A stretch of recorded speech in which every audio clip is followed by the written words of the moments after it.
Hallelujah. आंखों को बंद करेंगे, प्रार्थना करेंगे। इस आराधना को हम लोग प्रभु यीशु मसीह के नाम से शुरू करेंगे। हालेलुया। धन्यवाद धन्यवाद धन्यवाद परमेश्वर, हमसे प्रेम करने वाले परमेश्वर, हमारी रहनुमाई हमारी हिफाजत करने वाले परमेश्वर, हमारी एक एक आवश्यकता को अपने आसमानी भंडार से पूरा करने वाले परमेश्वर, हमको हिफाजत से आगे की ओर लेकर के चलने वाले परमेश्वर, हम आपका धन्यवाद देते हैं। धन्यवाद देते पिता परमेश्वर कि आपकी हुजूरी हमारे जीवन में रहती है, आपका अनुग्रह हमारे ऊपर रहता है, आपकी वफादारी हमारे संग संग हमेशा रहती है। ओ प्रभु, हम आपका धन्यवाद देना चाहते हैं, आपकी मोहब्बत के लिए धन्यवाद देना चाहते हैं खुदावन, आपकी बेशुमार आशीषों के लिए खुदावन, जो कि आप हर रोज हमको भरपूरी के साथ में देते हैं पिता परमेश्वर। हम धन्यवाद देते हैं खुदावन कि आपने हमको ये मौका दिया कि हम आपको जानने पाए, आपको पहचानने पाए और आपकी नजदीकी में अपने जीवन को बिताने पाए, आपकी नगमसराई कर सकें, आपके भजन गा सकें, आपके नाम को ऊंचाई पर उठा सकें और आपके स्पर्श को अपने जीवन में लेने पाए। हम धन्यवाद देना चाहते हैं पिता परमेश्वर। प्रभु धन्यवाद कि आपने हमको उद्धार दिया है और आपने हमको जीवन दिया है। प्रभु हम चाहते खुदा जो कि इस समय आराधना में जा रहे हैं, हम चाहते हमारी सहायता करें खुदा, ताकि दिल की गहराई से आत्मा सच्चाई से हम आपके नाम को वो इज्जत देने पाए जिसके वो योग्य है पिता परमेश्वर। आप महान हैं, आप महान हैं और आप महान हैं, आपके जैसा कोई परमेश्वर नहीं जो कि प्रभु इस किस्म से इस तरीके से आश्चर्य कर्म करता है पिता परमेश्वर। प्रभु हम चाहते हैं इस पूरी इबादत में आप हमारी सहायता करें खुदा, हमारे गीतों गाने में, वचन को पढ़ने में, प्रार्थना करने में, सुनने सुनाने में, जो कुछ भी हम करते हैं सब आपकी इच्छा के मुताबिक और आपकी आत्मा के कंट्रोल में रहने पाए। शुरू से आखिर तक के आप हमारी सहायता करें प्रभु, वचन में हमारे हृदय से बोलें और बातचीत करें, उस परिवर्तन को लेके आए जो कि जरूरी है पिता परमेश्वर। देखें और संभालें, सब कुछ को आपके हाथ में सौंपते हैं, इस आराधना को यीशु आपके हाथ में सौंपते हैं, यीशु के नाम से मांगते हैं, सुनिएगा, ग्रहण कीजिएगा। Amen and amen. हालेलुया।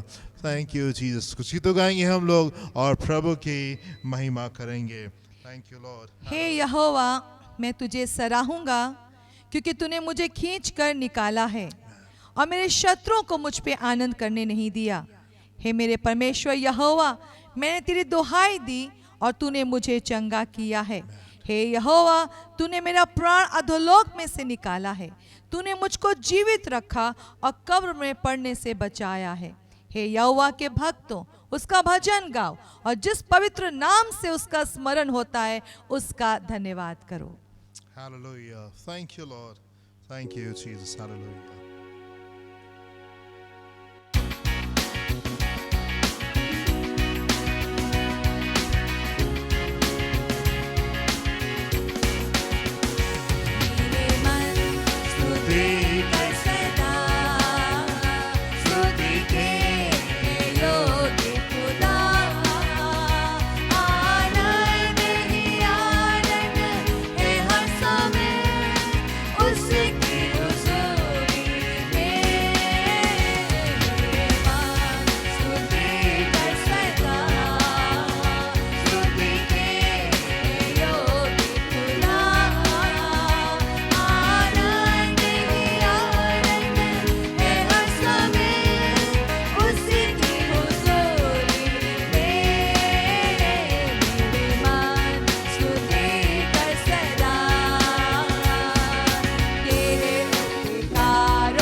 को सौंपते हुए हम आपकी आराधना करते हैं यीशु। हालेलुया। जिसने दिया सब कुछ हमें, उसे तारीफ करने पर करे। आनंद से प्रभु ने प्रार्थना प्रभु को करे। जिसने दिया सब कुछ हमें, उसे तारीफ करने पर करे। हाँ प्रभु जी, पूरे आनंद से अपने जीवन को हम आपके हाथ में सौंपते हैं प्रभु मेरे, पूरे हृदय से, बड़े हर्ष के साथ में, क्योंकि प्रभु यीशु जो कुछ भी आपकी आज्ञाएं हमको मिली है, उन सारी आज्ञाओं ने केवल हमें बनाया है, वो खूबसूरत जीवन दिया है, हमारे मार्ग में एक बड़ी ज्योति को लेकर आई है। आपकी सारी आज्ञाएं, आपका वचन, आपकी शिक्षाओं ने हमें संवारा है प्रभु। इसलिए पूरे आनंद से, ओ यीशु, पूरे आनंद से अपने जीवन को सौंपते हुए हम आपकी आराधना करते हैं। इसलिए हम सब कुछ को भी आपकी महिमा से भरा हुआ देखना चाहते हैं, क्योंकि यीशु जहां आप है वहां छुटकारा है। यीशु, हालेलुया। प्रभु यीशु, Jesus. Hallelujah. आप ही को चाहते हैं। Thank you, Lord. Hallelujah. Hallelujah, hallelujah, hallelujah.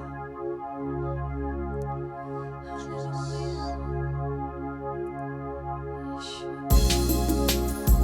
yes Lord,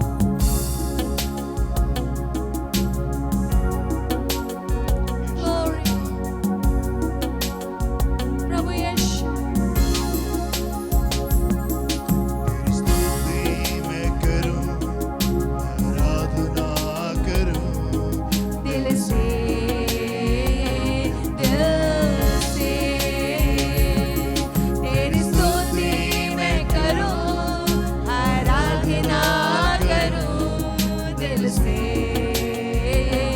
दिल से। मेरी सांसों में तेरा नाम रहे, मेरी सांसों में तेरा नाम रहे। हे प्रभु, तू ही तो, तेरी स्तुति मैं करूं, आराधना। हाँ यीशु, दिल से, ओ पूरे मन से प्रभु। हाँ यीशु जी, तेरी स्तुति मैं करूं, आराधना करूं, दिल से, दिल से। जहाँ मेरी नजर जाए, वहाँ तेरी स्तुति हो। जहाँ मेरी नजर जाए, वहाँ तेरी स्तुति हो। सारी दुनिया का रखवाला तू, सारी दुनिया का रखवाला तू, हे यीशु, तू ही तो। तेरी स्तुति मैं करूं, आराधना करूं, दिल से, दिल से। तेरी स्तुति मैं करूं, आराधना करूं, दिल से, दिल से। खुशी और गम में साथ हो तेरा, प्रारंभ और अंत में नाम हो तेरा। खुशी और गम में साथ हो तेरा, प्रारंभ और अंत में नाम हो तेरा। मेरे जीवन का सहारा तू, मेरे जीवन का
जिन्होंने सच में आपके कार्यों को बीते दिनों में अनुभव किया, पर आज याद करने पर भी उनको वो कार्य याद नहीं आ पा रहे प्रभु जी, और वो भलाइयां भूल बैठे प्रभु। मैं चाहती जिन बातों ने ऐसे गड़बड़ी को पैदा किया है, मेरे लोग उन बातों से छुटकारा पाने पाए और उस सच्चाई में आगे खड़े होने पाए कि यीशु, हमने जब आपकी ओर देखा, आपने हमारे सरों को ऊंचा किया। जब हमने आपके नाम को लिया, हमने जीवन पाया और बहुत आयत से पाया। इसलिए प्रभु, अपने लोगों को मैं आपके सम्मुख उठाती, ताकि परमेश्वर वो सच में आपके बेटा बेटी के तरीके से अपने जीवन को व्यतीत करने पाए। वो हारा हुआ सा जीवन, वो दबाव वाला जीवन, वो कंफ्यूजन में रहने वाला जीवन यीशु के नाम से मेरे लोगों को छोड़ के जाने पाए। इसके लिए पिता, मैं आप ही की सहायता को खोजती। पहले भी आपने छुड़ाया, एक बार फिर से मेरा हर एक जन वो छुड़ा लिए जाए और आपके और निकटता में आने पाए, ताकि वो सच में आपको वैसे देखने पाए जैसे आपको देखना चाहिए। पिता मेरे, यीशु मेरे प्रभु, एकमात्र सहायक पवित्र आत्मा, हम आप ही की सहायता को चाहते हैं, ताकि हमारा कोई भी जन पहले जैसा ना रहे। सारी वो बातें प्रभु जो सच में यीशु की महिमा को प्रकट होने से रोक रही है, या उनको खुद भी नए स्तर पे आने से रोक रही है, और वो छुटकारे को अनुभव करने पाए। आपका वचन उनके हृदय को, कूदे कूदे को, गांठ गांठ को वार पार छेदने पाए। ओ, जिस बात के लिए आपका वचन आप भेजा जाता है, मेरा हर एक जन आपके वचन के सामने छुड़ा लिया जाए, चंगा होने पाए यीशु के नाम में। पवित्र आत्मा, हम आप की सहायता को खोजते हैं, ताकि मेरे लोग सच में उस बंधुआई से आजाद होकर पवित्रता में आपके बेटा बेटी होने की तरह अपने जीवन को व्यतीत कर सके।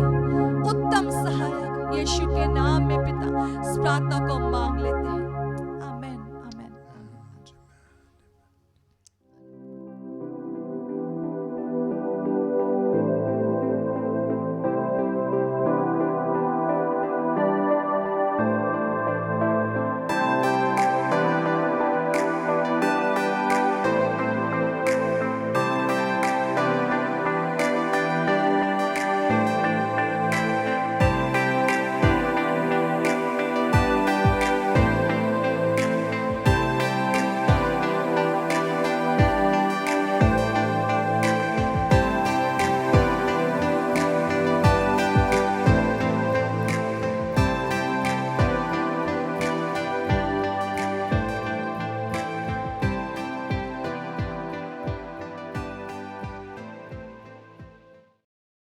पहला राजा 17वां अध्याय उसके 12 पद से 16 पद को देखेंगे।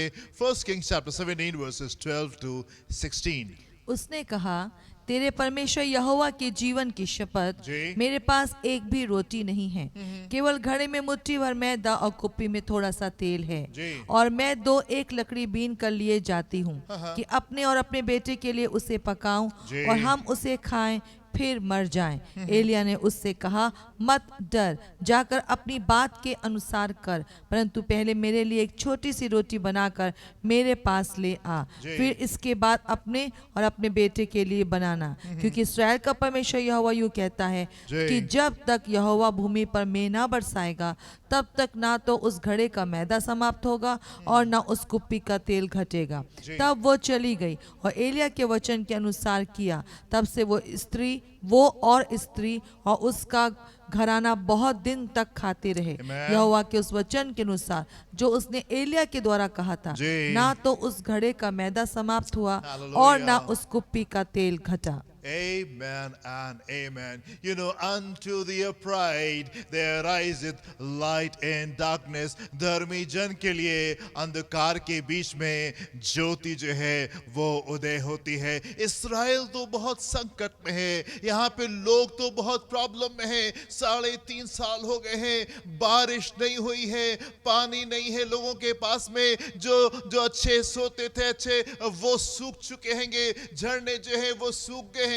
लोगों के पास में अनाज नहीं है, उनके जानवरों के लिए भोजन नहीं है। There is a great problem here. यहाँ पे एक बड़ी दिक्कत है, यहाँ पे बड़ी समस्या है। पर उस बड़ी दिक्कत के बीच में, उस बड़ी प्रॉब्लम के बीच में, उस अकाल के बीच में, पानी ना होने की वजह से ढेर सारी दिक्कतों के बीच में, we have some people here, हमारे पास में यहाँ पे कुछ लोग हैं जो कि बिल्कुल विश्राम के साथ में जी रहे हैं।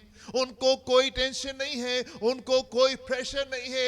एवरी डे उनके पास में खाने के लिए है और भरपूरी के साथ में है। हमारे पास में यहाँ पे एलिया है जिसके पास में रोज सुबह और शाम कौवे जो है वो अच्छे खाने को लेके आ रहे हैं। मीट और रोटी जो है, वेल कुक्ड फूड जो है वो इनको मिल रहा है, इनके पास तक पहुंचाया जा रहा है। और सर एक अच्छे नाले के पानी को वो पी रहा था, साफ सोते से वो पानी को पी रहा था। और उसके बाद में जब वो सूख गया, परमेश्वर ने उसको कहा कि जाओ सारपत में जाओ, उस विधवा के पास में जाओ। और मैंने वहां पे आज्ञा दी है। जब ये वहां पे पहुंचते सारपत की विधवा को पाते, उसके पास में कुछ नहीं है, आखिरी रोटी का अनाज उसके पास में है और वो खत्म होने जा रहा है। एंड व्हाट वी फाइंड, और हम यहाँ पे क्या पाते हैं, हम देखते हैं कि परमेश्वर के वचन के अनुसार जब ये आज्ञाकारिता में ये महिला निकल करके आती है, इसके पास में भरपूरी रहती है। एलिया के लिए भरपूरी है, सारपत की विधवा के लिए भरपूरी है, इसके पूरे परिवार के लिए, घराने के लिए। जब तक के अकाल बना रहा तब तक के भरपूरी जो है वो यहाँ पे बनी रही। दिक्कत के समय में, परेशानी के समय में, आंसू के समय में, निराशा के समय में, क्लेश के समय में, मृत्यु के समय में, there are some people rejoicing। कुछ लोग तो बड़ा उत्सव मना रहे हैं, कुछ लोग तो बड़ी पार्टी बना रहे हैं। जब लोग अंधकार में है, जब लोग दुख में है, जब लोग समस्या में है, कुछ लोग ऐसे हैं जो बड़ी विजय में है, बड़े आनंद में है, बड़े छुटकारे में। उनको कोई टेंशन नहीं है, उनको कोई प्रेशर नहीं है, वो तो बड़े आराम से अपने जीवन को यहाँ पे व्यतीत कर रहे हैं। मेरे प्रिय, ये दिक्कत उनके जीवन का हिस्सा भी हो सकती थी, ये प्रॉब्लम उनके जीवन का हिस्सा भी हो सकती थी, लेकिन इन्होंने तो उकाब के फड़ पर लगा करके ये उड़ गए हैं और ये बड़ी ऊंचाई पे जा करके पहुंच गए, बड़ी शांति के साथ में अपने जीवन को ये व्यतीत कर रहे हैं। ये दिक्कत उनके जीवन की भी हो सकती थी, उनकी भी ये सेम प्रॉब्लम हो सकती थी, पर हम इनको बड़ी विजय में पाते हैं। कई बार कुछ लोगों को ऐसा महसूस होता है, कुछ लोगों का इस प्रकार का ख्याल होता है कि once you are a believer, एक बार आप विश्वासी हो गए, अब फिर कभी कोई दिक्कत आपके जीवन में नहीं आएगी। किसने कहा ये? कहां से ये बात निकल कर के आ रही कि एक बार आप विश्वासी हो गए फिर कोई दिक्कत नहीं आएगी? इनफैक्ट जब आप विश्वासी हो जाते हैं, अब तो बड़ी चुनौतियों का सामना करना पड़ता है, अब तो बड़ी दिक्कतें सामने आती है, अब तो बड़ी चुनौतियां होती हैं जिनका आपको सामना करना पड़ता है। हमने इस विषय की शिक्षा को लिया था कि जब फिलिस्तीनियों ने देखा कि दाऊद का अभिषेक हुआ हैगा राजा होने के लिए, पूरी ताकत के साथ में वो दाऊद के पास में आते हैं। जब ये दुष्ट देखता है कि आपका अभिषेक हो चुका है, पूरी ताकत के साथ में आता है आपको हिलाने के लिए, आपको गिराने के लिए। कई बार कुछ लोगों को महसूस होता है कि नहीं, अब तो हम प्रभु के हो गए, अब तो हम कलीसिया में आ गए, अब कोई दिक्कत नहीं है, आप कोई समस्या हमको कभी नहीं होगी। मेरे प्रिय, मैं आपसे कहना चाहता हूं, यदि आप परमेश्वर के पास में जब आप आ जाएंगे, तब दिक्कत का स्तर थोड़ा सा बढ़ जाता है। बड़े चुनौतियों का सामना आप कर रहे होते, बड़े बड़े माउंटेन्स को आप फेस कर रहे होते, बड़ी आंधी और बड़े तूफानों का आप सामना कर रहे होते, पर हम वहां पे बड़ी विजय को भी देख रहे होते। जब दुष्ट पूरी ताकत के साथ में आता है, हम वहां पे अपने परमेश्वर को वफादार पाते हैं, हम अपने परमेश्वर को हम मुस्तैद पाते, हम उसको ऊँगता हुआ और सोता हुआ नहीं पाते, हम उसको मुस्तैद पाते और हम दाऊद के समान कहने पाते कि परमेश्वर हमारे दुश्मनों पे ऐसा टूट पड़ा है मानो जल की धारा के समान। हालेलुया। मेरे प्रियो, जब हम परमेश्वर के रास्ते में आगे की ओर बढ़ते हैं, हम विश्वासी हो जाते हैं, प्रभु के साथ में चल रहे होते, दिक्कत का स्तर जो है वो बढ़ जाता है, चुनौतियां जो हैं वो बढ़ जाती है। आप मेरे साथ में देखिए यूहन्ना उसका 16वां अध्याय उसके 33 पद में क्या लिखा हुआ है। John chapter 16 verse 33। मैंने ये बातें तुमसे इसलिए कही प्रभु यीशु मसीह कह रहे हैं, मैंने ये बातें तुमसे इसलिए कही हैं कि तुम्हें मुझ में शांति कि मिले। तुम्हें मुझ में शांति मिले। संसार में तुम्हें क्लेश होता है, संसार में तो तुम्हें क्लेश होता है, संसार में तो तुम्हें क्लेश होता है, संसार में तो तुम्हें क्लेश होता है, परंतु ढाढ़स बांधो, बांधो, मैंने संसार को जीत लिया है। संसार को जीत लिया है। There ariseth light in darkness for the people of God। परमेश्वर के लोगों के लिए अंधकार में ज्योति जो है वो उदय होती है। संसार में तो तुमको बड़ा क्लेश होता है, पर ढांढस बांधो, मैंने संसार को जीत लिया है। जब आप संसार में होंगे, विश्वासी होने की ऐसे कई बार बड़ी कस के आंधी चलती है, कई बार बड़ी कस के तूफान आता हैगा और हमको डगमगाने की कोशिश करता है। परमेश्वर के वचन में हम पाते हैं पौलुस और सिलास के बारे में, वो प्रभु के वचन का प्रचार कर रहे थे और फिर ऐसा लिखा हुआ है कि वो पकड़ लिए गए, बहुत मारे गए, बहुत पीटे गए और जेल में डाल दिए गए। वेरी सरप्राइजिंग, बड़े हैरान करने वाली बात है। वो लोग जिनको कि सवाल पूछने का बड़ा शौक होता है, उनके लिए बड़ा इंटरेस्टिंग टॉपिक है, क्यों ऐसा हुआ? परमेश्वर की सेवा कर रहे थे, प्रभु के वचन को बता रहे थे, एंड फिर जेल में वो वहां पे क्यों पहुंच जाते? क्यों ऐसा उनके साथ में हुआ? आपको मालूम ऐसा उनके साथ में क्यों हुआ? क्यों हुआ? क्यों इस चीज से होके गुजरे? मेरे पे ये वो कहानी है जो कि 2000 साल से परमेश्वर के विश्वासियों को सामर्थ देती आई है। जो कुछ पौलुस और सिलास के साथ में उन दिनों वहां पे हुआ, इस स्टोरी ने, इस कहानी ने, इस इंसिडेंस ने पूरे 2000 साल के विश्वासियों को सामर्थ दी है, बल से भरा है। मेरे पे मैं आपसे कहना चाहता हूं, जब हम परमेश्वर के साथ में चलते, हम अंधकार में नहीं चलते, हम अंधकार में नहीं चलते। उनको जिनको सारे सवालों का उत्तर चाहिए, मेरे प्रियो, मैं आपको उत्तर देना चाहता हूं। परमेश्वर के वचन में उत्तर लिखा हुआ है और उत्तर यह लिखा हुआ है कि सारी चीजें मिलके भलाई को पैदा करती है उनके लिए जो उससे मोहब्बत रखते हैं, उनके लिए जो उससे मोहब्बत रखते हैं। पौलुस और सिलास जो है यहाँ पे परमेश्वर का वचन प्रचार कर रहे थे, एंड देन व्हाट हैपेंड, ये उठाकर जेल में डाल दिए जाते हैं। और उसके बाद में क्या होता है? और उसके बाद में क्या होता है? बड़ा भूकंप आता है और बड़े छुटकारे को हम वहां पे हम आते हुए देखते हैं। हम परमेश्वर को बड़ी वफादारी के साथ में वहां पे देखते हैं। कई बार कुछ लोग को ऐसा लगता है कि अब हम प्रभु के पास में आ गए, अब फिर कभी कोई दिक्कत नहीं आएगी, अब कोई समस्या नहीं आएगी। ऐसा नहीं मेरे प्रियो, जब प्रभु के साथ में चल रहे होते, अब चैलेंजेस बढ़ जाते हैं, अब चुनौतियों का जो स्तर है वो बड़ा हो जाता है। पर जब चुनौतियों का स्तर बड़ा हो जाता है, हम बड़े फजल को भी देखते हैं, हम बड़े अनुग्रह को भी देखते हैं, हम परमेश्वर की बड़ी सामर्थ को भी अपने बीच में देखते हैं। और हम देखते हैं कैसे परमेश्वर अद्भुत कार्य के द्वारा चीजों को बदल देते, कैसे कंट्रोल कर देते। जब हम प्रभु में आ जाते, हम बड़ी आंधियों का सामना करते, हम बड़े तूफानों का सामना करते, हम बड़े पहाड़ों का सामना करते, पर हम आज्ञा देते और ये पहाड़ उठ करके समुद्र में जाके गिर जाते। कई बार लाल समुद्र के सामने हम अपने आप को पाते, पर हम वहां पे परमेश्वर को फदार पाते और हम देखते हैं यस, परमेश्वर हमारे लिए उस अंधकार के बीच में ज्योति को वो वहां पे निकाल देता है। यस, कई बार हम अपने आप को डैनियल के समान शेरों की ईमान में पाते, पर हम वहां पे अपने परमेश्वर को फदार पाते और वो अपनी सामर्थ से उन शेरों के मुंह को बंद कर देता है। कई बार हम अपने आप को हम उस आग की भट्टी में पाते, जलते हुए आग की भट्टी में पाते, पर हम वहां पर भी अपने परमेश्वर को वफादार पाते कि कोई हानि नहीं होती, कोई हानि नहीं होती, कोई समस्या नहीं होती। परमेश्वर हमारे साथ में और वो हमको बड़ी विजय में ले करके चलते हैं। यस, देयर आर टाइम्स, ऐसे मोमेंट्स आते, ऐसे पल आते, ऐसी चीजें आती हैं जो कि दिक्कत की होती, जो कि समस्या की होती। पर मैं आपसे कहना चाहता हूं मेरे प्रियो, धर्मी जन के लिए अंधकार के बीच में ज्योति उदय होती है। फॉर यू राइचस पीपल, आपके लिए जो धर्मी लोग हैं, मैं आपसे कहना चाहता हूं अंधकार के बीच में यदि आप हैं, थामे रहें, पकड़े रहें। परमेश्वर प्रेमी परमेश्वर है, परमेश्वर जो वफादार परमेश्वर, God is a faithful God, और वो पहले भी वफादार रहा है और आइंदा भी वो आपके जीवन में वफादार रहेगा। और आप ठहरे रहे और आप देखेंगे इस अंधकार के बीच में परमेश्वर बड़ी ज्योति के साथ में आपके पास में आएंगे। परमेश्वर के वचन को देखें, वो आपसे क्या कहता है। कई बार हम बहुत सी आवाजों को सुन रहे होते हैं, उन आवाजों को आप अपने जीवन में बंद करें और आप सुने परमेश्वर का वचन क्या कह रहा है। यदि आप वो जन है जिसके जीवन में प्रश्न है, यदि आप वो जन है जिसको मार्ग समझ में नहीं आ रहा, यदि आप वो जन है जिसको समय समझ में नहीं आ रहा, ये मौसम समझ में नहीं आ रहा, get to the word of God, परमेश्वर के वचन में जाए और देखें परमेश्वर का वचन आपसे क्या कहता है। अय्यूब उसका 11वां अध्याय 16 से 20 पद को देखेंगे, यहां पे क्या लिखा हुआ है।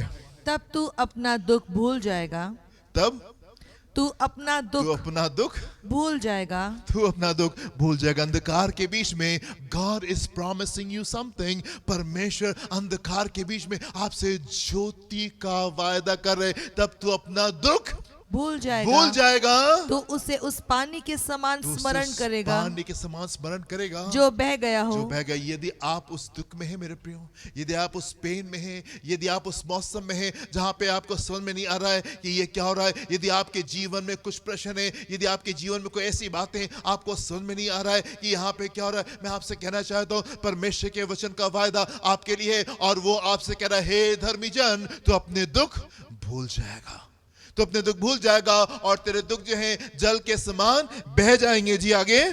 और तेरा जीवन दोपहर से भी अधिक प्रकाशमान तेरा होगा। जीवन दोपहर से भी अधिक प्रकाशमान होगा और चाहे अंधेरा भी हो, और चाहे अंधेरा भी हो तो अभी वो भोर सा हो जाएगा। भोर सा हो जाएगा।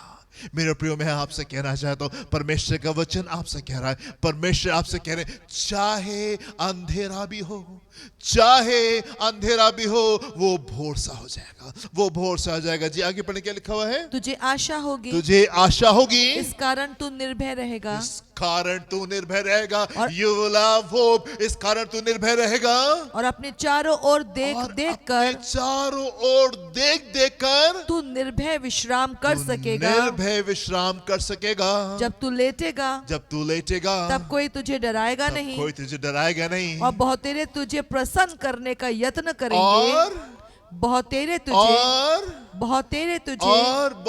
तुझे प्रसन्न करने का यत्न करेंगे। परंतु दुष्ट लोगों की आंखें धुंधली पड़ जाएंगी और उन्हें कोई शरण स्थान ना मिलेगा और उनकी आशा यही होगी कि प्राण निकल जाए। Amen. परमेश्वर खूबसूरत अनुभव में हमको लेकर के जाते हैं। डैनियल के साथ में शेर का अनुभव इसलिए नहीं हुआ कि परमेश्वर डैनियल को डराना मांगते थे, इसलिए हुआ क्योंकि परमेश्वर डैनियल को खूबसूरत से अनुभव में लेकर के जाना मांगते थे और उसको दिखाना मांगते थे। I am faithful, more powerful than lions. मैं शेरों से कहीं सामर्थ्य हूँ, मैं परमेश्वर हूँ और मैं वफादार हूँ। आग की भट्टी में परमेश्वर क्या दिखा रहे थे? यस, मैं आग से कहीं सामर्थ्य हूँ और तुमको बचाने में सक्षम परमेश्वर हूँ। गोलियत का अनुभव क्यों हुआ? इसलिए अनुभव हुआ ताकि परमेश्वर बताए yes he is a powerful God, और चाहे गोलियत आ जाए, कोई भी दिक्कत आ जाए, परमेश्वर आपको विजय देने में सामर्थ्य और सक्षम परमेश्वर। ये अनुभव जो है, ये अंधकार जो है, ये हमको क्या करती? खूबसूरत अनुभव में लेकर के जाती है, जहां पे अंधकार के बीच में हम बिल्कुल विश्राम कर रहे होते, हम चारों तरफ देख रहे होते, and yes we are in peace, और हम सिक्योरिटी में होते, हम बड़े आनंद के साथ में वहां पे रेस्ट कर रहे होते हैं। अकाल के बीच में, in the mist of famine, अकाल के बीच में परमेश्वर के जन के लिए कौवे जो है वो उसको भोजन दे रहे, सुबह शाम अच्छा भोजन खा रहा है और वो स्ट्रीम से, साफ स्ट्रीम से वो पानी को पी रहा है। So beautiful. उस महिला के घर पहुंचता है जिसके पास में कुछ नहीं है, आखिरी रोटी है, एंड येट हम वहां पे परमेश्वर की वफादारी को देखते हैं कि वो महिला एलिया, उसको पूरा घराना, जो उस महिला का पूरा घराना जो है, जब तक के अकाल रहा, उनके पास में भरपूर रहने पाए, उनके पास में भरपूरी रहने पाए। मेरे प्रियो, मैं आपसे कहना चाहता हूं, यदि आप अंधकार में हैं, यदि आप समस्या में हैं, यदि आप दिक्कत में हैं और आपको समझ में नहीं आ रहा है कि यहाँ पे क्या हो रहा है, मेरे प्रियो, मैं आपसे कहना चाहता हूं परमेश्वर के वचन की ओर देखें और वो आपसे कह रहा है तुम अपना दुख भूल जाओगे, तुम अपना दुख भूल जाओगे। जैसे पानी बहा दिया जाता है, तुम्हारा दुख जो है वो बह जाएगा और तुम उसको भूल जाओगे, और तुम्हारा जीवन जो है वो दोपहर से भी कहीं जरा चमकदार होने जा रहा है, दोपहर से भी कहीं जरा चमकदार होने जा रहा है। परमेश्वर आपसे वादा करे, अंधकार के बीच में ज्योति को वो लेकर के आपके जीवन में आ सकता है, अंधकार में ज्योति को लेकर के आ सकता है। पर यह अंधकार में ज्योति सब लोगों के लिए नहीं होती, सब लोगों के लिए नहीं होती। ये अंधकार में ज्योति आपके जीवन में कैसे चमकने पाती? हम ढेर सारे लोगों के जीवन में हम उस अंधकार को ही देखते रहते, उन्हीं समस्याओं को, उन्हीं दिक्कतों को हम बड़े लंबे समय तक के हम बने हुए देखते हैं। क्यों ज्योति वहां पे नहीं आ पाती, और कैसे अंधकार के बीच में आपके जीवन में ये ज्योति चमकने पाएगी? मैं आपसे कहना चाहता हूं, जब आप परमेश्वर से प्रेम करते हैं, आप लोगों से भी प्रेम करेंगे।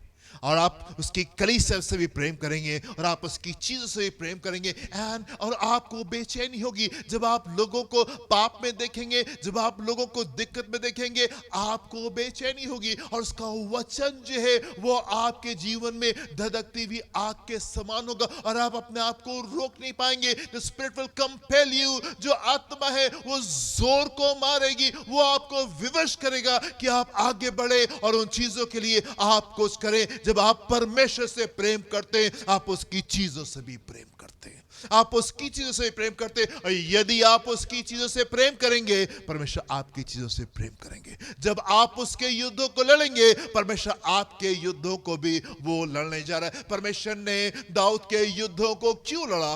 Why did God fight David's battle? परमेश्वर ने दाऊद के युद्धों को क्यों लड़ा? क्योंकि दाऊद परमेश्वर के युद्धों को लड़ रहा था।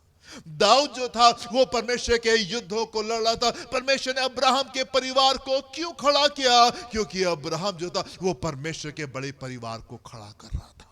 क्योंकि अब्राहम जो था उस बड़ी योजना के लिए उस बड़ी परिवार को वो खड़ा कर रहा था। और आज संसार का हर एक विश्वासी परिवार जो है अब्राहम की वजह से वो आशीष को प्राप्त करा। क्यों परमेश्वर ने अब्राहम के परिवार को खड़ा किया? क्योंकि वो परमेश्वर की चीजों की चिंता कर रहा था।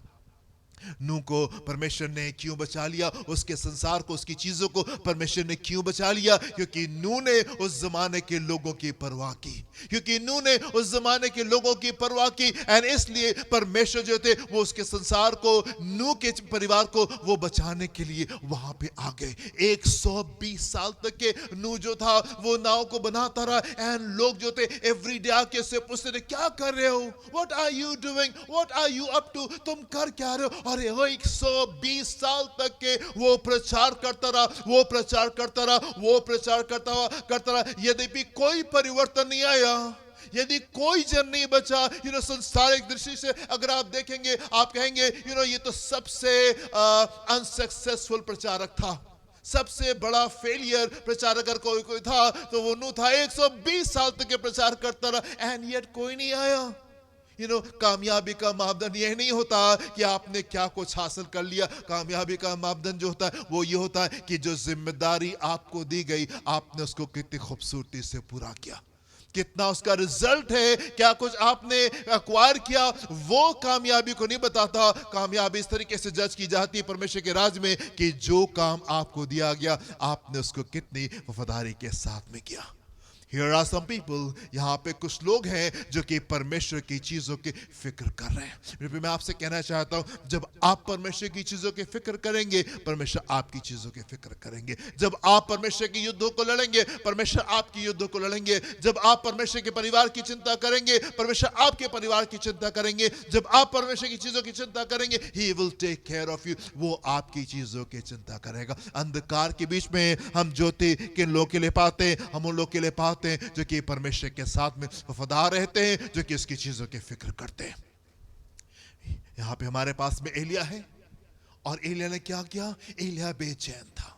एलिया बेचैन था जब अपने समय में वो पाप को देख रहा था, जब अपने समय में आहाब की दुष्टता को देख रहा था, जब अपने समय में देख रहा था कि लोग किस प्रकार की दुष्टता के कामों को कर रहे हैं, किस प्रकार से परमेश्वर को त्याग करके अपने अपने मार्गों को लेकर के वो चले गए हैं। यहाँ पे एक जन है जो कि बेचैन है और घुटनों को टेक करके वो प्रार्थना में, प्रभु परिवर्तन चाहिए, प्रभु यहाँ पे चेंज चाहिए, प्रभु यहाँ पे परिवर्तन चाहिए। ये अपनी चीजों में, अपने परिवार में, अपने काम में, अपनी चीजों में बिजी नहीं है। हमसे क्या मतलब परमेश्वर की बातें, परमेश्वर उसको टेक कर करे, बहुत बुरा हो रहा है, ये खराब है, वो खराब है, चर्चा करके उसने चीजों को खत्म नहीं कर दिया, but he did something about it. उसने उसके लिए कुछ किया। सिर्फ चर्चा करके चीजों को खत्म नहीं कर दिया, ये कह के ये बुरा है, ये बुरा है, ये बुरा है कह के चीजों को खत्म नहीं कर दिया, पर उसने कुछ किया। अगर आप परमेश्वर के जन हैं, आप सिर्फ चर्चा नहीं करेंगे, आप सिर्फ बातें नहीं करेंगे, लेकिन आप उसके लिए कुछ करेंगे। उसकी चीजें जब आप देखेंगे, चीजें बिगड़ रही हैं, जब आप चीजों को गड़बड़ होते देखेंगे, जब आप लोगों को राह से बेराह होते देखेंगे, जब आप लोगों को पाप में देखेंगे, जब आप लोगों को दिक्कत में देखेंगे, आप बेचैन हो उठेंगे और आप उसके लिए कुछ करेंगे। और जब आप उसके लिए कुछ करेंगे, आपका आत्मा बेचैन होगा। आप परमेश्वर के राज के लिए कुछ करेंगे, परमेश्वर सामने से निकल करके आएंगे और वो आपके जीवन में विशेष काम को करेंगे। वो आपके जीवन में विशेष काम को करेंगे। क्यों एलिया के लिए अंधकार के बीच में हम ज्योति को उदय होते देख रहे हैं? क्यों हम एलिया के जीवन में अकाल के समय में हम भरपूरी को देख रहे हैं? क्योंकि एलिया परमेश्वर की चीजों की फिक्र कर रहा है और इसलिए परमेश्वर जो है वो एलिया की चीजों की फिक्र कर रहे हैं। सारपत की विधवा, देखें पहला राजा 17वां अध्याय 13 पद में क्या लिखा हुआ है। 1 Kings chapter 17 verse 13। एलिया ने उससे कहा, जी मत डर, मत डर, जाकर अपनी बात के अनुसार कर, जी परंतु पहले मेरे लिए तो पहले मेरे लिए एक छोटी सी रोटी बनाकर जी मेरे पास ले आ, जी फिर इसके बाद हाँ। अपने और अपने बेटे के लिए जी। बनाना। बनाना जी। और फिर उसके बाद में उस महिला ने क्या किया? जैसा एलिया ने कहा था वैसे किया। इस महिला के लिए, इस विधवा के लिए अंधकार में ज्योति क्यों उदय हो रही है? क्योंकि उसको मालूम है गॉड कम्स फर्स्ट, पहले परमेश्वर आते हैं। इस महिला को ये बात मालूम है कि पहले परमेश्वर आते हैं। हमारे पास में रहे नहीं रहे, पहले परमेश्वर का है। और जब हम पहले परमेश्वर को देंगे, बाकी सब चीजें भी हमको मिल जाएंगी। ये वो लेडी है, ये वो महिला है जिसका आत्मिक स्तर उस जगह के ऊपर पहुंच गया है जहां पे उसको मालूम है कि पहले परमेश्वर आते, गॉड कम्स फर्स्ट। एंड क्योंकि इसके जीवन में ये पहचान है, हम इसलिए देख रहे हैं परमेश्वर इसकी चीजों की फिक्र कर रहे हैं। परमेश्वर की चीजों की फिक्र करे। इसने परमेश्वर की चीजों की फिक्र की, इसने परमेश्वर के जन की फिक्र की, इसने परमेश्वर के वचन की फिक्र की, इसने परमेश्वर के राज की फिक्र की, इसलिए परमेश्वर इसकी चीजों को टेक केयर कर रहे हैं। ये वो लेडी है जिसने इस बात को जान लिया है, गॉड कम्स फर्स्ट, पहले परमेश्वर आते हैं, पहले परमेश्वर आते हैं। मत्ती उसका 6वां अध्याय 33वें पद को देखेंगे, यहाँ पे क्या लिखा हुआ है।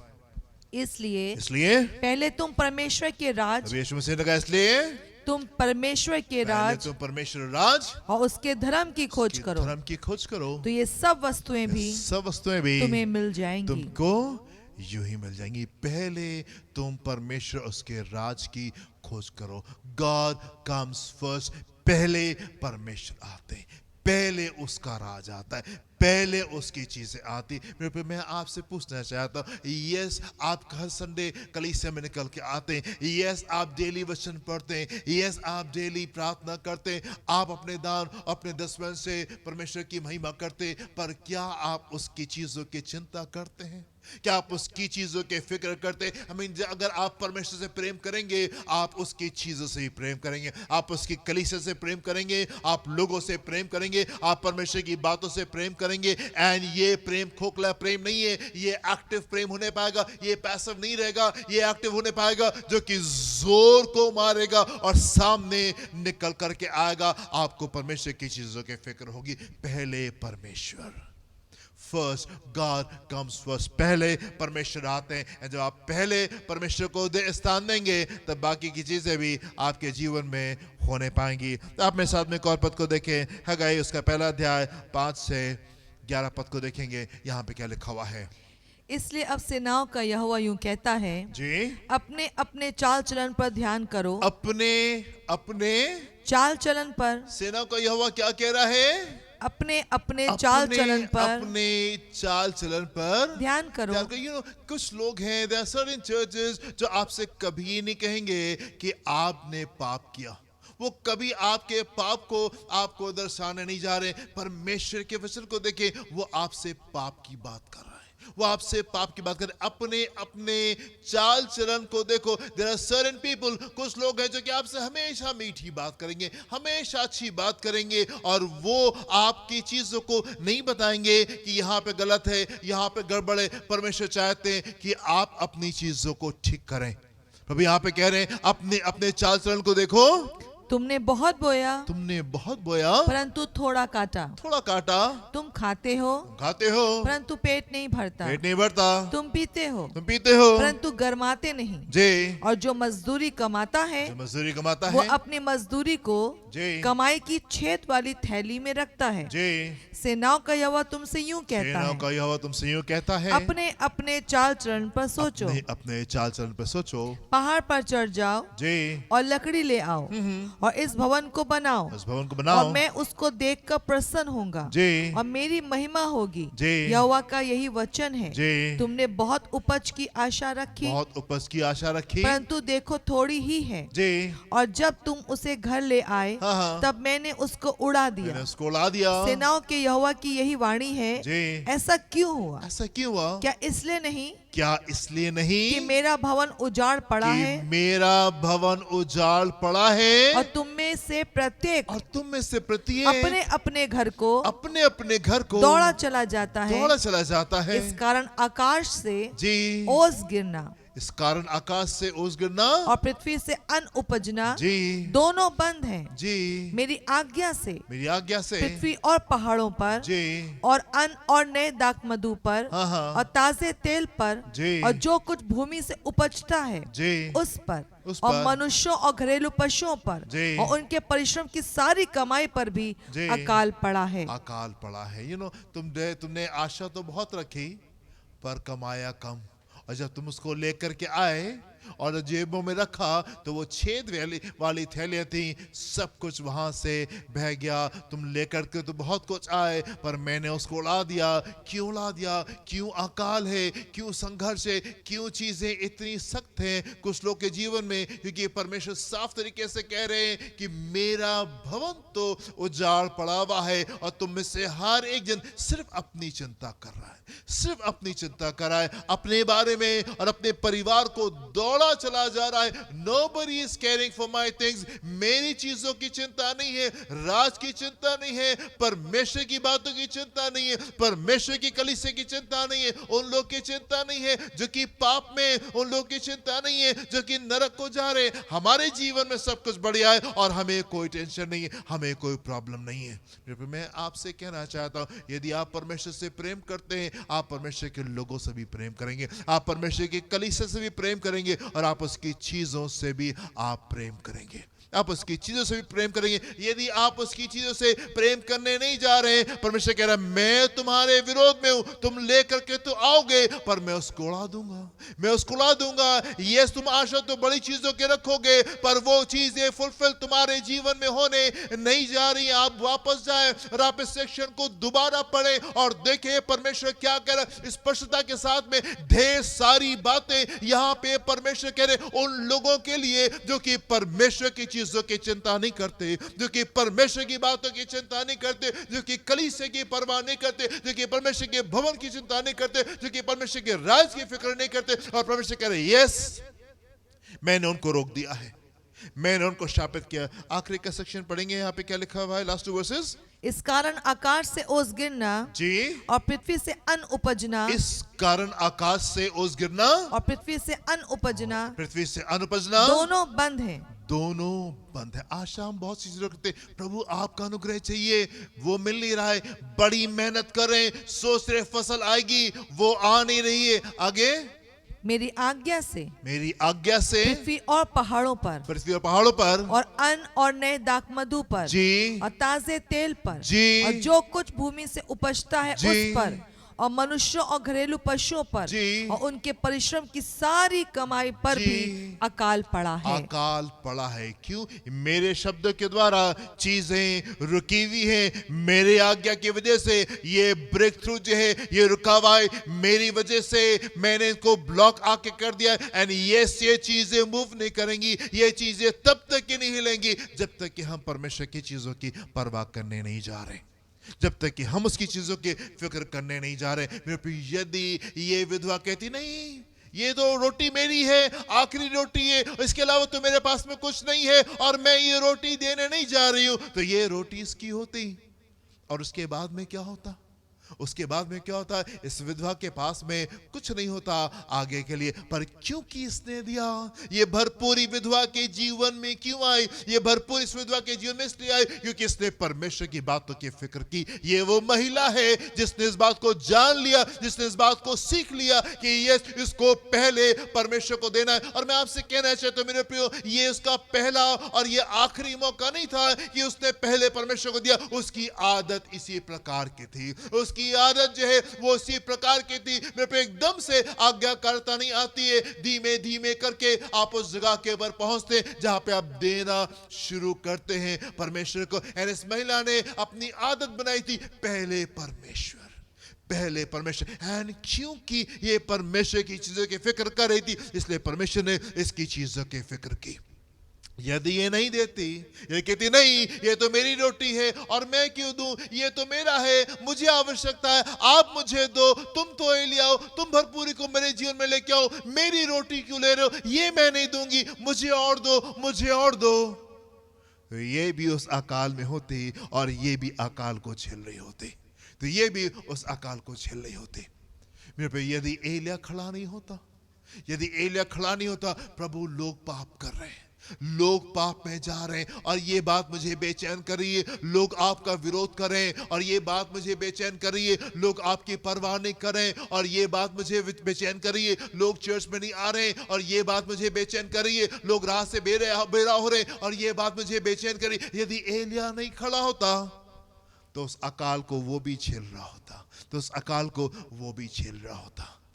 पर क्योंकि इन्होंने ये दोनों लोग खड़े हुए, कहा नहीं प्रभु पहले आप हैं, पहले आप हैं। हम बड़ी भरपूरी को इनके जीवन में देखते हैं। यदि पतरस कहता प्रभु ये मछलियां इनको छोड़ के मैं कहां जाऊंगा, इसके अलावा कुछ और हो तो बोल दीजिए, शाम को थोड़ा समय निकालेंगे और आपके साथ में विजिटिंग के ऊपर चलेंगे और थोड़ी सी देर काम करेंगे। अगर पतरस इस प्रकार से कहता परमेश्वर से, तो पतरस कहां पे होता, किस जगह के ऊपर था। यदि दाऊद कहता नहीं ये गोलियत से मेरा कोई लेना देना नहीं है, ये मेरा युद्ध नहीं है और मैं क्यों तुम्हारी दिक्कत को मैं अपने जीवन में ले लूं, मुझसे कोई मतलब नहीं। यदि दाऊद इस प्रकार से बेपरवाह होता तो परमेश्वर भी उसकी चीजों की फिक्र नहीं करते, परमेश्वर भी इसकी चीजों की फिक्र नहीं करते। परमेश्वर ने दाऊद के युद्धों को क्यों लड़ा, परमेश्वर ने दाऊद के युद्धों को इसलिए लड़ा क्योंकि वो परमेश्वर के युद्धों को लड़ रहा था, वो परमेश्वर के लोगों के युद्धों को लड़ रहा था, वो परमेश्वर के राज्य के नेशन के युद्धों को लड़ रहा था। इसलिए परमेश्वर ने भी दाऊद के युद्धों को आकर के लड़ा। अब्राहम के परिवार को उसने क्यों खड़ा किया, क्योंकि अब्राहम जो था वो परमेश्वर के परिवार की फिक्र कर रहा था, उसके पास में चिंता थी। नूह के परिवार को, नूह का जो परिवार का जो उसका संसार था, नूह के संसार को परमेश्वर ने क्यों बचा लिया, क्योंकि नूह ने परमेश्वर के संसार की फिक्र की और उससे चिंता की। और 120 साल तक के लोग नहीं भी बदल रहे थे, फिर भी वफादारी के साथ में वो आखिरी दिन तक के लोगों को संदेश देता रहा, आखिरी दिन तक के वफादारी के साथ में वो संदेश को देता रहा। फिर मैं आपसे कहना चाहता हूँ, परमेश्वर के वचन के अनुसार अंधकार के बीच में ज्योति उदय होती है उसके लोगों के लिए, अंधकार के बीच में ज्योति उदय होती है उसके लोगों के लिए। मैं आपसे कहना चाहता हूं मेरे प्रिय, जिन दिनों में हम चल रहे हैं, जिस टाइम्स में हम चल रहे हैं, जिस मौसम में हम चल रहे हैं, बहुत डिफिकल्ट समय, बहुत सख्त समय आप अपने चारों ओर देख रहे हैं कि हम किस प्रकार की दिक्कतों को देख रहे हैं। आर्थिक संकट किस प्रकार से लोगों के ऊपर है, परिवारों के ऊपर है। हम इसके मोमेंट्स के, हम इस समय के कितने प्रेशर को अपने जीवन में हम महसूस कर रहे हैं। मेरे प्रिय, यदि आप चाहते हैं कि परमेश्वर आपके युद्धों को लड़े, कुंजी ये है कि आप खड़े हो जाएं, आप खड़े हो जाएं। आप परमेश्वर के युद्धों को लड़ेंगे, वो आपके युद्ध को लड़ेगा, वो आपके युद्ध को लड़ेगा। ये वो मौसम है, ये वो सीजन है जिसमें हमको परमेश्वर के सामने ठहरना है। वेट अपॉन द लॉर्ड, यही कुंजी है। यदि आप उसके सामने ठहरेंगे और सिर्फ अपनी चीजों के लिए नहीं ठहरेंगे, अपने जीवन के लिए नहीं ठहरेंगे, अपनी नौकरी, अपने बिजनेस, अपने पति, अपने पत्नी, अपने बच्चे, अपने माँ बाप के लिए, अपनी चीजों के लिए नहीं, यदि आप उसके सामने ठहरेंगे परमेश्वर के लोगों के लिए, परमेश्वर के राज के लिए, कलीसिया के लिए, उन लोग के लिए जो कि पाप में है, उन लोग के लिए जो कि नरक में है, उन लोग के लिए जो कि उन लोग के लिए जो कि नरक की ओर जा रहे। यदि आप उन लोग के लिए चिंता करेंगे, आप फिक्र करेंगे, God is going to fight your battles. परमेश्वर आपके लिए युद्ध को लड़ने जा रहा है। एंड ये सिया काल का समय, ये दिक्कत का समय, ये आंसू का समय, ये निराशा का समय, ये दुख का समय, ये हानि का समय, ये मृत्यु का समय आपके लिए बड़े सेलिब्रेशन को लेकर के आएगा। बड़े सेलिब्रेशन को, बड़े उत्सव को आपके लिए लेकर के आएगा। आगे बढ़े, seek ye first the kingdom of God। पहले तुम परमेश्वर की राज की खोज करो, पहले तुम परमेश्वर की राज की खोज करो। फिर जिन जिन बातों के लिए तुम प्रार्थना कर रहे हो, जिन जिन बातों के लिए तुम आशा रखते हो, जिन जिन बातों को तुम अपने जीवन में देखना चाहते हो, उन चीजों में तब तुम छुटकारे को देखोगे। पहले परमेश्वर की राज की चिंता, फिर जिन बातों के लिए आप प्रार्थना करें, जिन बातों की आप आशा रखते हैं, जिन चीजों को आप चाहते हैं कि परमेश्वर आपके जीवन में करे, परमेश्वर बाद में उन चीजों को करेंगे। God comes first.